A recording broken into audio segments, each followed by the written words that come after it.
joining us here on Heart Ministry Network TV. And this is the first segment of The Single Experience. And we have had some time off camera just kind of talking about what that is. So I'd like for my host to introduce themselves. Of course, I'm Brenda Divers, co-founder. Hi, I'm Vera Daralis. I'm Julie Husbands. Kimani H. Davis. Amen. And today it's always good to have a male perspective, isn't it? Yes. You know, I know we chat up all the time, but it's always good to have a male saying, well, this is what we see, and, you know, maybe you want to consider this or something like that. So they were kind enough to allow me to pose a few questions to the panel. And I certainly applaud you, ladies and gentlemen, for being candid, being open enough to kind of talk about this thing. Yes. Right? Because I think the more we talk about it, the easier, you know, singles can walk. Yeah. Yes. You know, I think in some circles it's like a taboo to be single. Yes. You know, when there's a blessing in singleness, right? Yes, it is. Unfortunately, a lot of the women that I've talked about don't see the blessing in it, right? So my first question is, and anyone can kind of answer this one, is there truly something called sexual purity among believers, single believers in the church? Is there truly something called, or is that realistic in our time? Anybody can dive in. We'll go down. Okay, we'll go down. Okay, from our perspective, I believe that it can be if you choose for it to be. And how does that look? I feel that when you take that time out, if you have been married, or let's just be honest about it, if you've had intimacy or if you had sex, I mean, this is the real world. Right. If you make a conscious decision to change and say, listen, I want to abstain from intimacy until I get married, you can walk in wholeness in that, because you're taking out that time to study the Word of God. And what does it say about those things? We all know it, but a lot of us are not practicing it. But there's purity in that when you are honest with yourself. And walk into that sexual purity or spiritual and sexuality of purity through just being honest with yourself and saying, Lord, I'm making a declaration that I'm going to wait. Yes. And now I feel whole, and you can be satisfied. We'll talk about that later, but some people feel they're not, satisfied being single, but I think you can be, and we'll talk about that later. But that's what I think about that. How about you? I am in total agreement with you, not just because we are walking in our purity, but it's a choice. First of all, you have to make a decision, a righteous resolve per se, that you have chosen to declare your purity before you get married. Yes. And stick with it. How do you stick with it? Because it doesn't come, the test is going to come. Oh, yes. And the enemy knows what you like. Yes. So the real test comes of your purity when there's someone chasing you. Yes. You can declare and you can speak forth and you can make that vow to yourself and to God. Yes. But there's going to be a test. Oh, yes. So the key So is you're to attracted pass to it. it. You have to, and how is sexual purity built? It is built by declaring, and it's built by doing. What is the doing? The doing is speaking to your flesh. Yes. Because now you're telling your flesh, listen, we used to do it this way, but now we're going to do it this way. Exactly. Okay? And then you have to speak. Now, the first time that you speak to your flesh, it's going to say, I don't know what that means. I don't know what you're talking about. So you have to, that's the practice. That's the practical part. You have to consistently speak to your flesh. That's number one and number two. Number three would be, do not set yourself up for failure. Meaning, if you are dating someone or someone is pursuing you, don't put yourself in a predicament that you can't get out of. That's it. And I'll let the gentleman. That's it. Okay, the word, as I was listening to our ladies speak, the word that dropped in my spirit says on the top of this verse, it says, behold, I give you the power. I think what misses a lot of times, especially with men and women too, we don't understand the power that God has given us. That's so good. I agree with Julie how she says you have to declare and decree out of your mouth. Yes. We all know what our flesh likes. Yes. We know what the imagery that comes in our mind. Yes. So yes, the temptation is going to come, but you have to access that power to take authority over that spirit, because there's always a spirit behind what we do, what we say, what we entertain, what we get involved with. So we have to access that power that God has given us to speak against that temptation, to speak against that, oh, I want to go have sex with her. Right. So we have to access that power that God has given us out of our mouths to take authority over that spirit that's trying to get us to yield to the temptation. Right. That's true. And also, I just wanted to add one thing. The word that we used to use a lot was accountability. Yes. Having someone that we can, because we used to do that all the time. We got away from it because life happened, but we would call one another, Julie and I, and have discussions, and we would, talk each other off the ledge, and we laugh about it. But accountability is important. That's really good. And can I jump in and say, I actually, just so that the watchers, the viewers can understand that the struggle is real. Yes, it is. We look all cute and pretty here, and handsome, but this is something that we work at every single day, because Kamani said it straight. The enemy knows what you like. Yes. He knows. Now you 6'2", for those that are watching. You're 6'2", and a certain size, and I'm gonna look.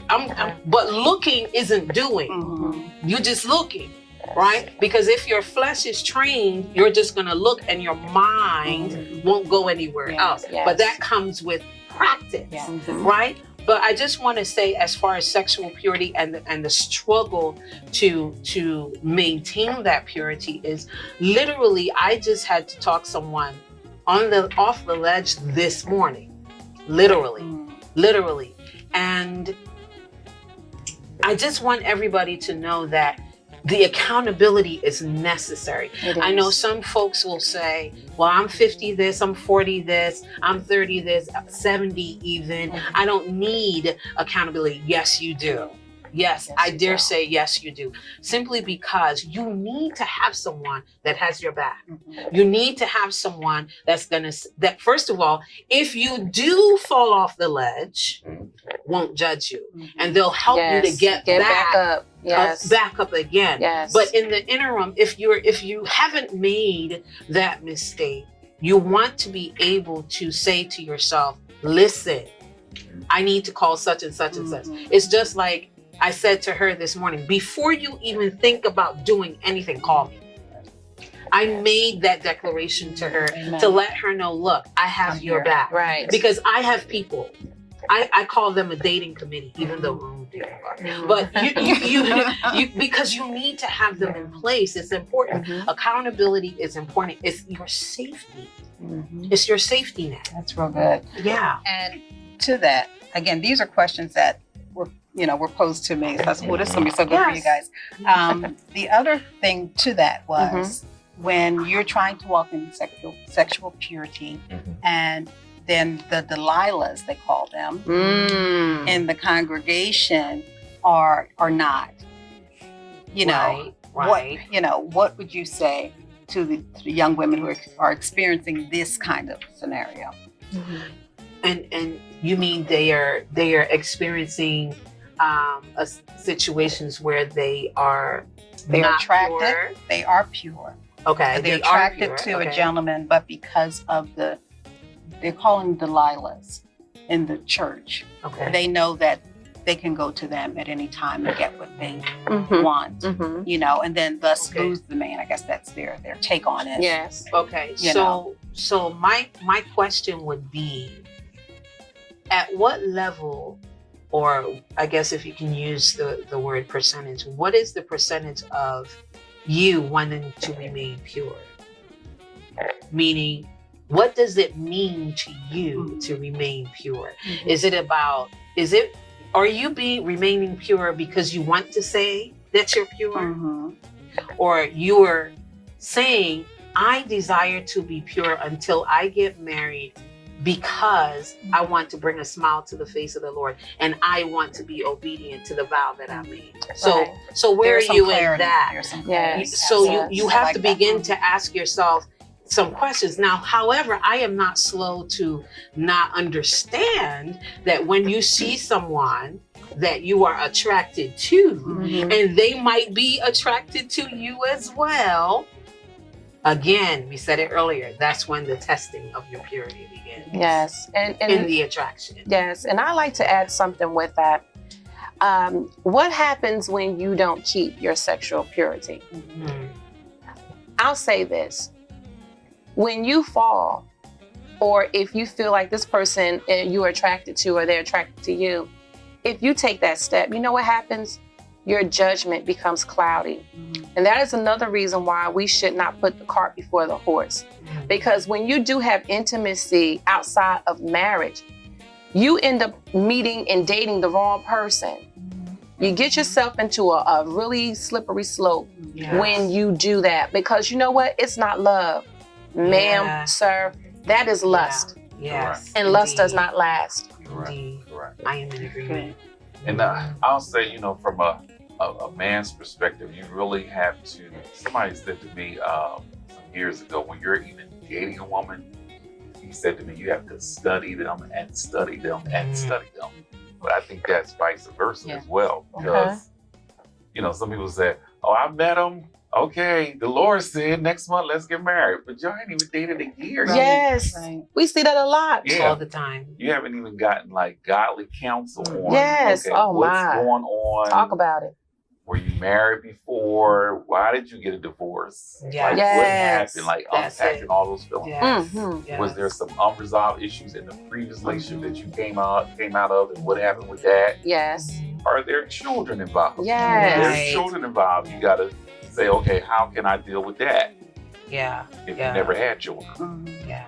So you really do have to study and get to know the person, build and develop a friendship, and then, you know, see if that's, you know, going to turn into a relationship.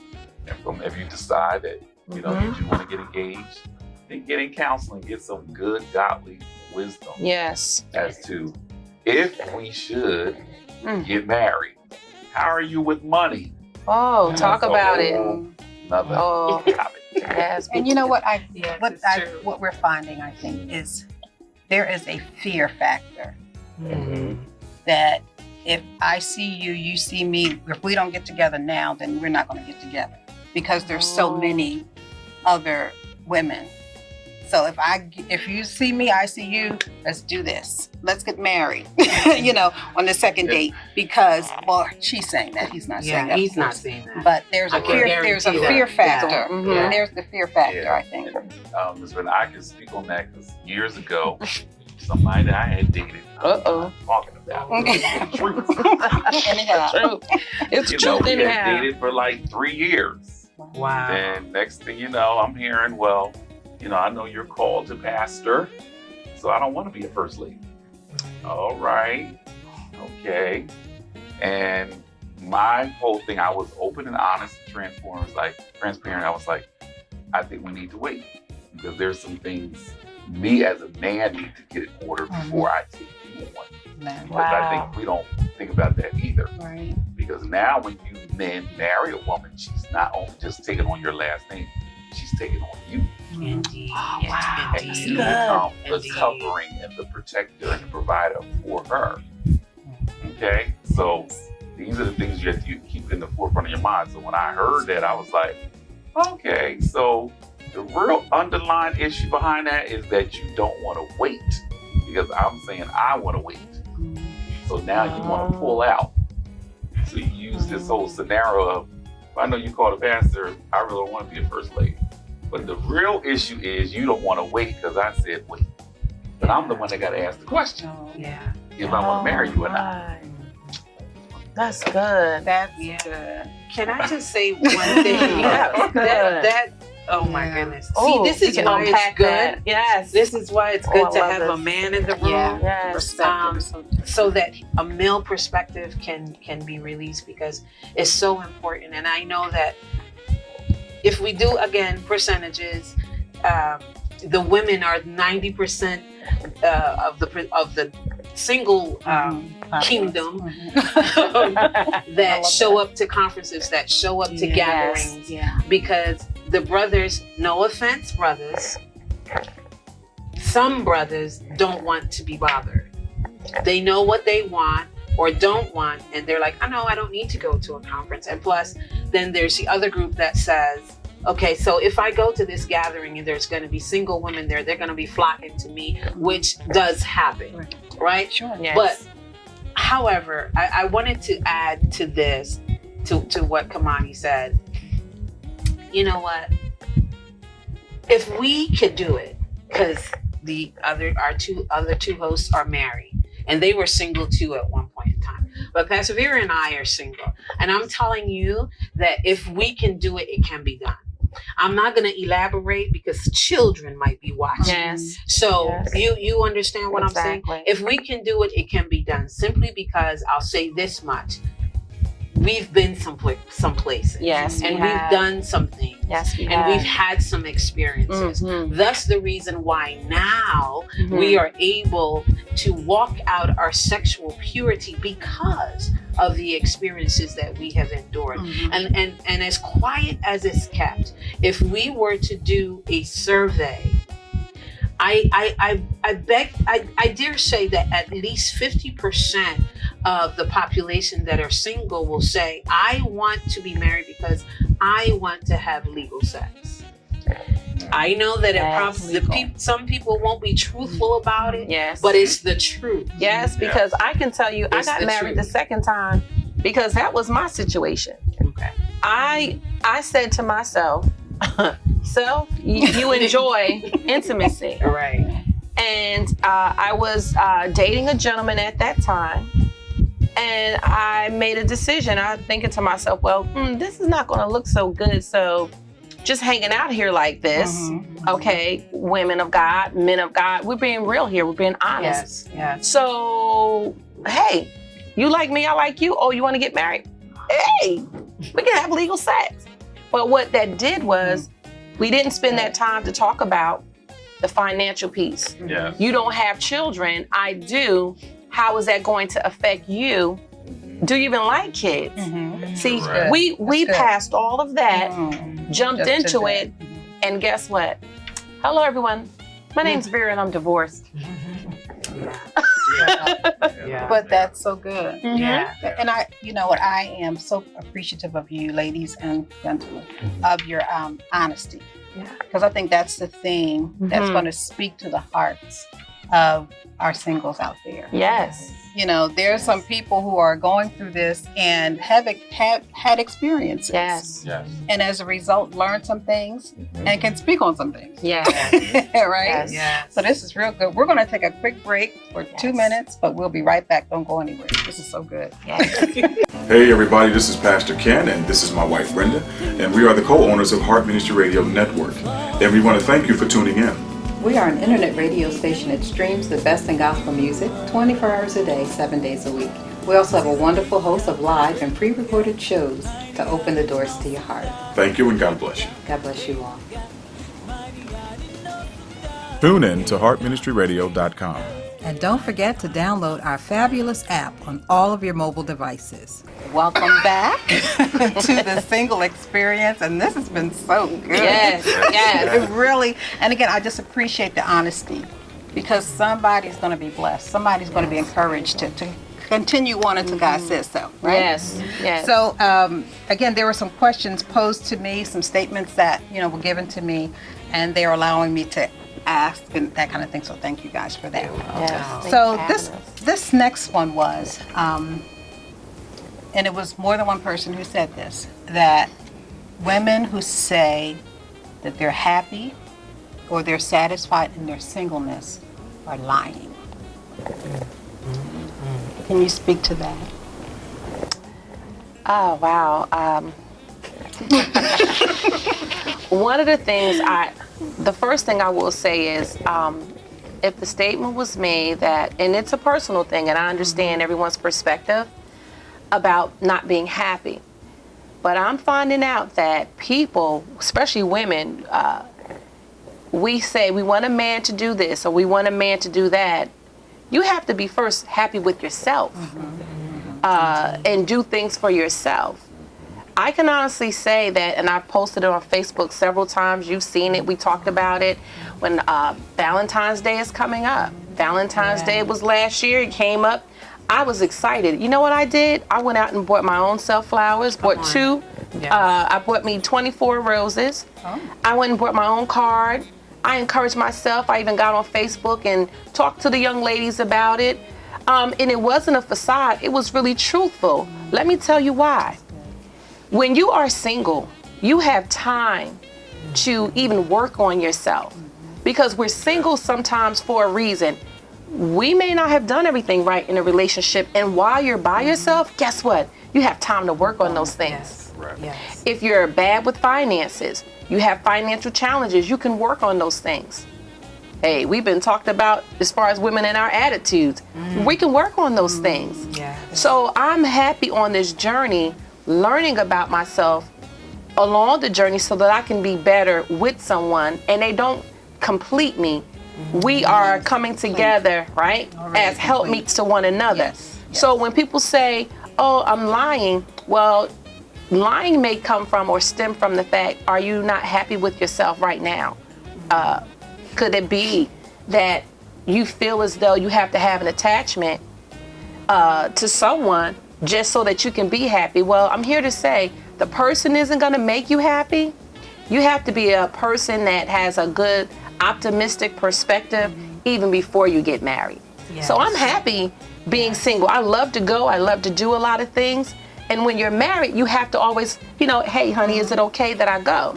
So when you're single, you can do a lot of stuff. Just go. So it's something to think about, because I am truly happy. Yeah, that's good. That's good. And I am as well. I don't have a lot of time to focus on where's my husband.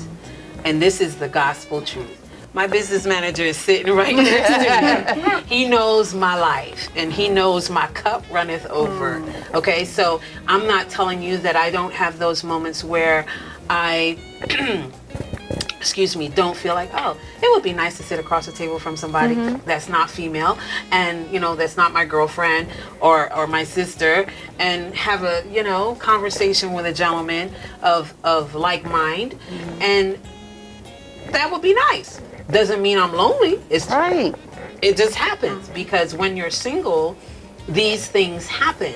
When even in our sexual purity, we're going to have those moments where our body begins to have heartbeats in certain places. Okay? So it doesn't mean we give in. We have to do what we need to do to move past it. So just because we are not involved in a relationship, or we're not involved where we are sexually active, it does not mean we are dissatisfied. It does not mean we are unhappy. Yes. Like Vera said, because we're not joined. Yes. Okay? So we now, like she said, we are supposed to make ourselves available to ourselves. You hear me? Make yourself available to you. Yes. Meaning, take yourself out, like she said. Yes. Do things that you would desire to do. Get on a plane. Some singles have never left this country. Yes, that's true. That's true. And can I interject for 1 second? Yes, please. I'll touch on something there, because I have been married before, married twice, and been single. I have been married and I was very lonely. I was married and I was, I pretty much was alone a lot of times. You ever been in a room and it could be a room filled with people and you still feel alone? Yeah. So again, let's go back to if we are single, we're lying. Well, it depends on the person, depends on the situation, but across the board as a human being, you may not be able to control what goes on the outside, right? But you control what goes on the inside in your emotional, Yes. right? Yes. So I'm just saying, marriage is not going to make you happy, honey. It's a job in itself, right? It's job, it's compromising, it's giving in, it's agreeing to disagree. But at first, you have to be happy with yourself in every capacity possible. Would you agree with that? I would agree with that. Learn to manage your emotional intelligence. That's good. Learn to manage your emotional intelligence, because if your emotions are all over the place, you and sexual purity are not going to agree. So learning to manage your emotional intelligence will help you through your process of singleness, through your season really of singleness, because singleness is a season if you desire to be married. We understand, all of us here, we understand that everybody doesn't desire to be married. And people have made that clear. So, but for those of you who desire to be married, begin to work on your emotional intelligence. And I promise you that it will help you when let's call it tight moments come, it will help you. I'm telling you. And again, just because we are not sexually active, it does not mean we are unhappy. Thank you for that. What can you add to that? Yes, a lot of things. First thing I would say, time permitted. Time permitted. I'll say, first of all, you gotta love yourself. Yes. And a lot of times, the reason why men and women don't love themselves because sometimes it deals with self-esteem. And if your self-esteem is not, you don't love on yourself, you don't believe in yourself, you don't trust yourself, and there can be some low self-esteem issues there. I remember of a particular situation where somebody was in a room and it was these professionals and they was just having a conversation. And this guy, he did it all the time. He just had to always kind of puff himself up to try to prove who he was, but he really wasn't that person. And always with these I statements, I. And I said, if I was in that room and say, why do you always have to say stuff to try to prove attention. Who you are, and that's not really you? Because one, there's some self-esteem issues. You believe and trust in yourself, or have confidence enough that you can go back to school. You can get better with your money, and you can survive or, accomplish anything that God has in store for you. So a lot of times it has to deal with self-esteem issues. Yeah, indeed. And if you don't have good self-esteem, how are you going to benefit even in a relationship if you don't know who you are? Now the funny thing is, God knows who you are, the enemy knows who you are, but you don't know who you are. Oh, that's and that's a dangerous place to be in if you don't know who you are. Oh, that's good. That's good. That's good. Oh, I love that. Now, one time I had a conversation with somebody. It wasn't a leader, thank God, but it was just a man. He felt like he needed to try it out before he asked the person to marry him. And I said, you're walking in dangerous territory. Because number one, what if that person has some AIDS? Or just some kind of sexual disease? You try it out before you ask her to marry her, you're going to pick up that disease. So you shouldn't be participating in that. You should be in prayer enough and have a relationship with God to be able to discern if that's the person you need to be with. And you should not be hopping in the bed to try it out before you ask her to marry you. That's just the wrong thing. And I will add to this. Trying out something before you buy it or before you engage in dating them or courting them or wanting to marry them. First of all, they're not a car. You lease cars. You try out cars. You get into the driver's seat and you drive it, like maybe how many miles they allow you? Maybe 3 to 5 miles or something like that.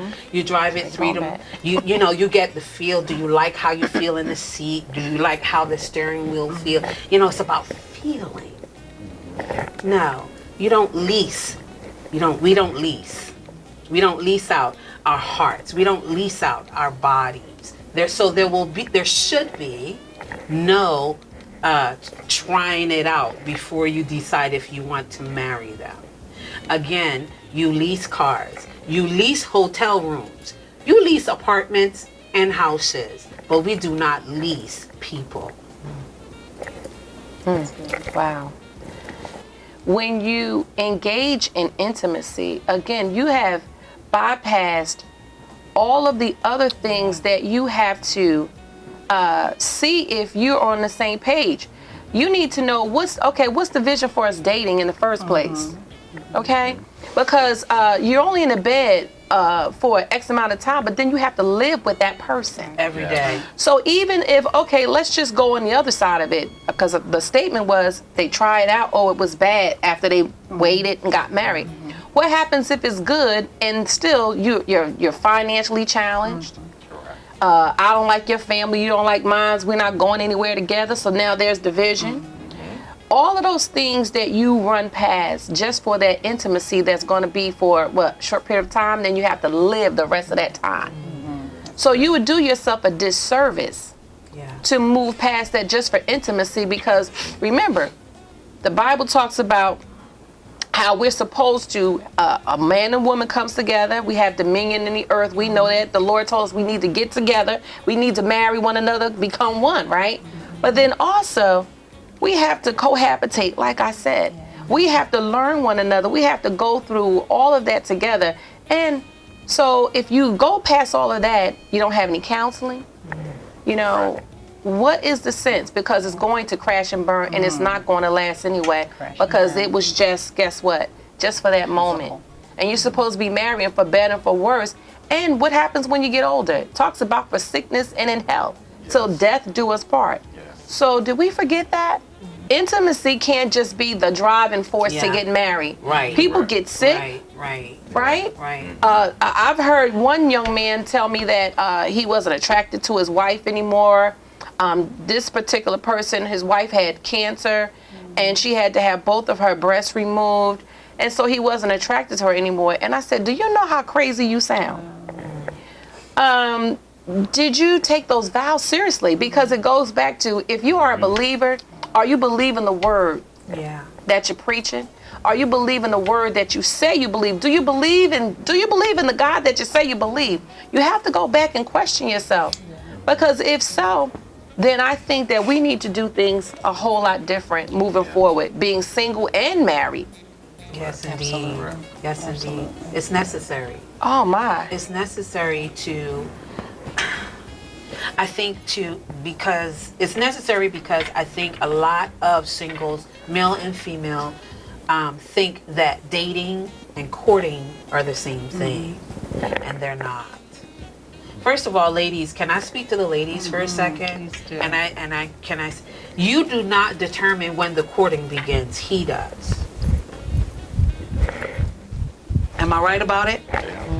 He does, not you. So there shouldn't be you getting down on one knee proposing that's terrible. To him. Am I right that's about out it? Of order. Okay. Please hear me. Please hear me. There's an order to the way God does things. Now, I know there might be some people watching that might be saying, well, I don't do things according to God's order. Well, that's okay. That's your choice. But I'm speaking directly to the people of God that are God-minded, that have given their hearts to the Lord, and they confess Him as their Lord and Savior. Okay? Yes. We're speaking to that, to that genre. Women of God, you do not. That is not your job. Your job is not to determine when courting begins. It is his job. Because once the man decides that he wants to take it further from dating, which is to get to know, which is discovery, and he's like, okay, I'm liking what I'm seeing, I'm liking what I'm hearing, let's go a little deeper, let's go below the surface, right? This is a man that has purpose in mind. Yes, his purpose is marriage. So do not, because you don't want to wait for him to ask you, try to manipulate. do not go out and buy a ring. and present it to him in a box and get on your knee and ask. That is not your position. That is not your position. So please know the difference. Know the difference between dating and courting, okay? And who is supposed to lead that, okay? Number one. Number two, can I just say this? Every man that you meet is not husband material. Oh, speak. And I'll just That's good. That's good. I used to do that, but go ahead. Yeah. And I'll say also too, I know for me, and I always, have these discussions too with my wife, that a lot of men too are turned off by women that pressure them into either one being in a relationship or just burning, as I call it. Right. Want to be married so bad. And I actually experienced that in my dating season, where, a person, they just wanted to be married so bad. And, it was a very traumatic situation. I'll share this and be transparent. When you're dating somebody in the same church. Yeah. And then all of a sudden, there's another situation that goes on the other side of the sanctuary. Oh my. And yeah. And you thought, it was over, and then you find out that your friend that you was boys with, or your girlfriend you thought it was girlfriend with, they dating the situation that you came out of right in front of your face. And then they want to signature God's name on it to say, that is my wife. But don't think about the ramifications of how it's affecting everybody that was in that room that was dating. It can get Been muddy. there. It can get muddy. Yeah. So, and you deal with that, and I had to deal with that, and I had to address the person, because the person didn't realize that I knew what was going on, because my other situation was over. But I said, I'm going to wait, Jesus, because I pray they're going to come to me and tell me what's going on. By the time they got to me, I said, you just late, because I already knew that y'all went to the restaurant and been going to the restaurant. But it's all good. And then now you want to signature God's name that you're supposed to marry this person. But I knew way back when that you wanted the person I was supposed to marry. But we still serve in the same church. It can be messy. So, and there's more to that story, but I'll just leave it right there. That's good. Yeah. So it took a lot of maturity in God not to go up somebody's head and say, you're wrong.